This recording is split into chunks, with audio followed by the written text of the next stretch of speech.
Well, good morning, everybody. Tony Margaritelli here, Chairman at ICPA. It's Monday, the 4th of May. Today we've had breaking news on the bounce back scheme, which is now up and running.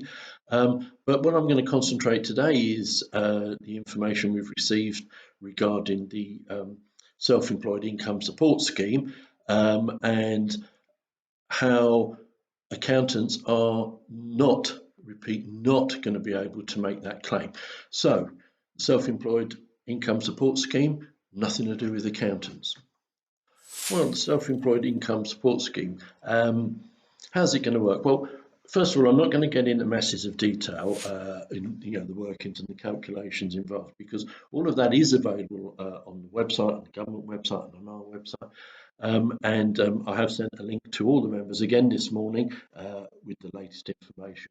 So you look at that. But what I want to talk about is the thoughts behind the scheme. Now let's think about this. This is how it's going to work. Originally, we were told that the self-employed would be last in line. Some may say as usual, but yeah, they're last in line and would have to wait until June to get any help other than by going on benefits and claiming benefits. But that basically the inference was HMRC would get in touch, would simply ask for your bank details and would advise you how much you're going to get, and the money would be made available.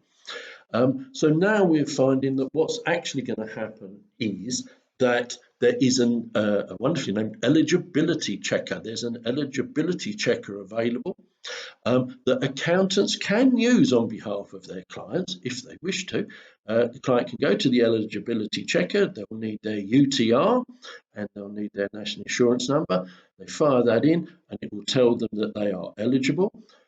It will also offer a link which they can then move on to setting up a government gateway, because they will need a gateway. More on that later. And if they've got one, to put in their details. It doesn't tell them at this point the amount they're going to get.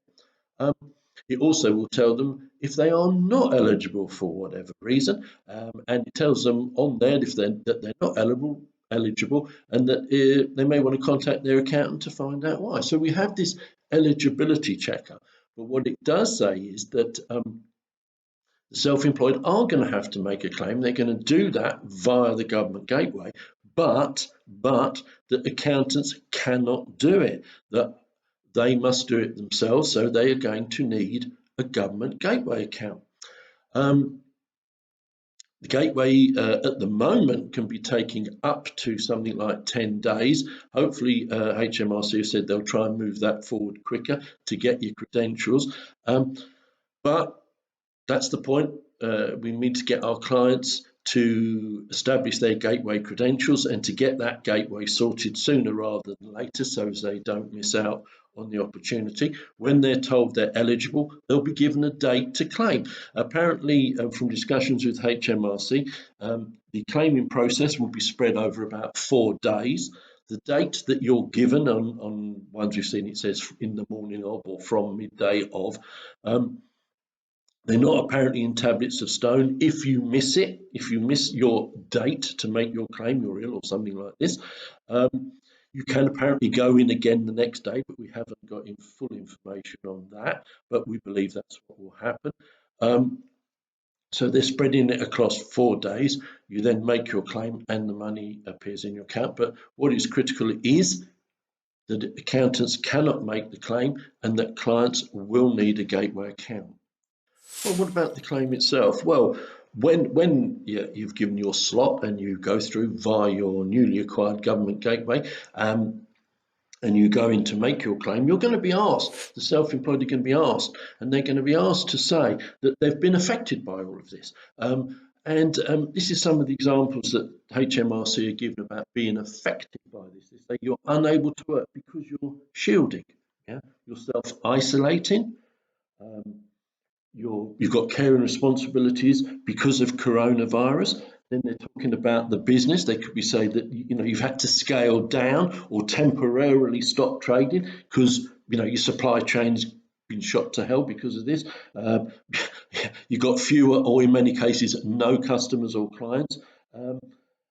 your staff have been unable to come into work, so you've been badly affected by this. But there's no actual exact definition of it, and basically they're expecting the self-employed to be 100% honest and say that they've been affected. But when I put this to HMRC and said, but a profit and a business is fluid. Profits are fluid. In this month or 2 months, yes, maybe trading profits may be very down. Maybe you may be having problems, but you might pick up a big contract next in a couple of months' time and end up at the end of the year having done better than at the beginning of the year. So what, are you going to have to give the money back? Were you wrong at the time? It's it's ridiculous, isn't it? When you're talking about others getting furloughed staff, they're not working. It's fairly straightforward. But for the self-employed, they're having to say they have been adversely affected, but there's no exact definition. Surely the answer would have been, look, you just get it because you're self-employed, and if you happen to be less adversely affected than other self-employed, should you not get it? Seriously, I think the government have made a mistake here in insisting on this. Obviously, each individual client will have to make that decision themselves when they're confronted by the tick box to say they have been affected. You know what? I can't think of many that will say they haven't been. In meetings with HMRC prior to the release of the information, it's fair to say that HMRC were absolutely insistent on getting the message out that accountants, or agents as they like to call us, that accountants were not to undertake making the claim on behalf of their clients, even if they were given their clients' gateway credentials. They were not to do it. When pushed on this, I said, why is this? How is this? The answer was that it could cause a security potential alert, which would mean that they would spend more time checking, which could mean that the client would not receive the funds when they expected to get them. I don't know if this is correct. I'm not technically aware that the system's so good that it would pick up that I have gone in and am processing a claim on behalf of my grandmother, for instance. We don't know, but that's what they were saying, and they were very insistent that they did not want accountants to do this, and they did not want the self-employed to give their gateway credentials to third parties. Well, check the old watch. It's around midday on the 4th of May, and the information about the fact that we can't process our clients' self-employed income support scheme claims has been in the domain now for a couple of hours. Fair to say, it's gone down like a lead balloon by members, rightly so, in my humble opinion. I do find it very surprising that HMRC are excluding, and that is the term, we are being excluded from doing the work that our clients want us to do. Our clients want us to handle their affairs and deal with this, and we are being excluded. The grounds of the exclusion are not particularly well known, or they're not putting out the reasoning behind it. Could it be security, that they think it's wrong for us to be putting bank details in? We may be putting the wrong bank details in and get the money sent to us. Could it be because of the declaration that has to be signed that they've been adversely affected? You know what? I keep going back to let's go back to the furlough scheme. Why the heck was I getting stubby fingers typing in all those names, national insurance numbers and those claims, and then putting in the bank details? There was no security risk then, was there?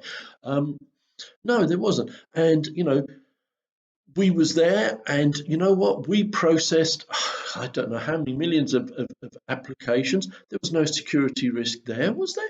No, there wasn't any. But yet here, potentially, it's a security risk. Well, give me another reason why we're being excluded. I don't know. I don't know. My initial reaction is that when this is over, and please God, times will return to some sort of normality, as it were. But when this whole COVID situation is over, the situation HMRC will find themselves in, and we will find ourselves in, is that for virtually all the self-employed people in the UK, HMRC will have up-to-date direct contact details, email addresses and so on. And virtually every single self-employed person will have their own government gateway. Not the gateway that we use because we're their accountants, will have their own government gateway. Now, if you're thinking not nefariously, if you're thinking, here's a move by HMRC, that they want to exclude accountants in the future going forward, they're going to want to therefore get to the accountants' clients. How are they going to do that? Well, now they've got an easy way, haven't they? Let's hope HMRC feel some of the angst and feel some of the anger that's going around the profession over this attitude. As one member said to me, we're not a citizens advice bureau, but yet we're doing huge amounts of work and doing as much as we can to help. And here we are being completely excluded from undertaking what the clients want us to do, what we're prepared to do, but for some reason HMRC don't want us to do. Why don't they want us to do our job? I can think of all manner of reasons, and I bet you could as well.